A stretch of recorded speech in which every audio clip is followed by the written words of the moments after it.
আমি বুয়েটের অবসরপ্রাপ্ত অধ্যাপক। আমি ফায়ার নিয়ে কাজ করি। আমার নাম মাকসুদ হেলালি। আমরা প্রথম দিন থেকেই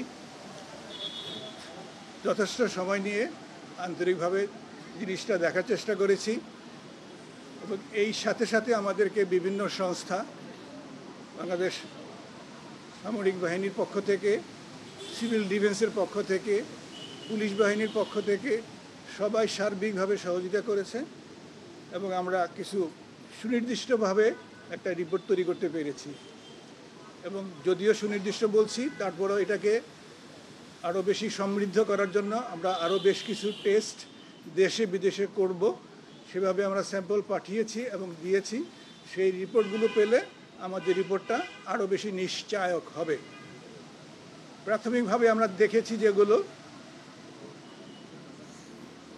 ভিডিওর মাধ্যমে পেয়ে যেটা দেখেছি, যেটা আমরা আগে ভিডিও পাওয়ার আগে রিপোর্ট তৈরি করেছি, দুটা পুরোপুরিভাবে মিলে গেছে।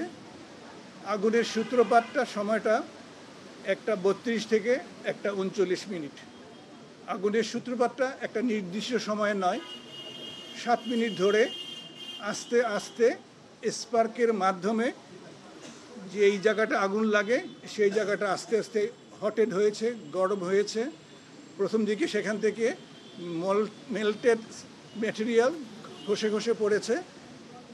তারপরে এটা একসময়ে ইগনিশন টেম্পারেচারে গিয়েছে, তারপরে আগুন ধরেছে। আগুন ধরার সাথে সাথে ধোঁয়া হয়েছে এবং সেখানে আগুনের ফ্লেম তৈরি হয়েছে। ফ্লেমটা ভার্টিক্যালি উপর দিকে উঠে গেছে আর ধোঁয়াটা সচিবালয়ের বিল্ডিংয়ের একটা টানেলের এফেক্টের কারণে পশ্চিম দিক দিয়ে পূব দিকে বেরিয়ে গেছে, যেটা আপাত দৃষ্টিতে মনে হয়েছে জিনিসটা দুই জায়গায়। আপাত দৃষ্টিতে দুই দিকে মনে হয়েছে, বাস্তবে সোর্স একটাই, কিন্তু বাতাসের গতি, বিল্ডিংয়ের ডিজাইনের ভিন্নতার কারণে দুই দিকে প্রবাহিত হয়েছে। এবং মোটামুটি 12 থেকে 14 মিনিটে এই মানে যে এই আগুনটা উৎপাদিত হয়েছে সেটা ফ্ল্যাশ ওভার হয়েছে, এটা চূড়ান্ত আগুনে রূপায়িত হয়েছে, যেটা ভার্টিক্যালি উঠে গেছে এবং যেটা নিবানো অত্যন্ত কঠিন পর্যায়ে চলে গেছে। এই যে একটা টানেল এফেক্ট এবং এই যে ফ্ল্যাশ ওভার হয়ে যাওয়া, যেই কারণে আগুনটা নিভাতে খুব কষ্টসাধ্য ছিল, সময় সাপেক্ষ ছিল।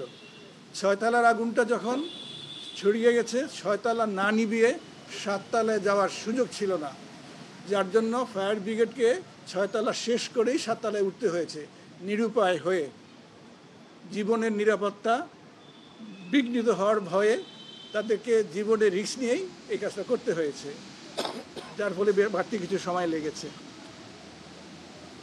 আমি মনে হয় আপাতত এই জায়গায় থামি, যেহেতু আরও অনেকে আছে। এবং এবারে এই যে জিনিসটা আমরা বললাম মুখে, এটা আমরা প্রাথমিকভাবে ফায়ার ডায়নামিক্স থেকে একটা রিপোর্ট তৈরি করি। পরবর্তী পর্যায়ে পুলিশের সিআইডি ডিপার্টমেন্ট ওইখানকার ভিডিওগুলো সংরক্ষণ করেছিল, সেটা আমাদেরকে দেখে আমাদের এই অঙ্ক করা জিনিস আর ভিডিও জিনিস 99% মিলে গেছে। সো আমরা মোটামুটিভাবে নিশ্চিত হয়েছি যে আগুনটা এইভাবেই সৃষ্টি হয়েছে, এইভাবেই প্রপাগেট হয়েছে। আরেকটা জিনিস বলতে ভুলে গেছি, সেটা হচ্ছে আগুনটা প্রাথমিকভাবে সচিবালয়ের উত্তর দিক থেকে দেখা গেছে, দক্ষিণ দিকে দেখা যায় না, যেটা বাড়ি থেকে সচিবালয়ে আমরা দেখি। সচিবালয়ে যখন দেখা গিয়েছে সেটা কিন্তু আগুন উৎপত্তির প্রায় 1.5 থেকে 2 ঘন্টা পরে।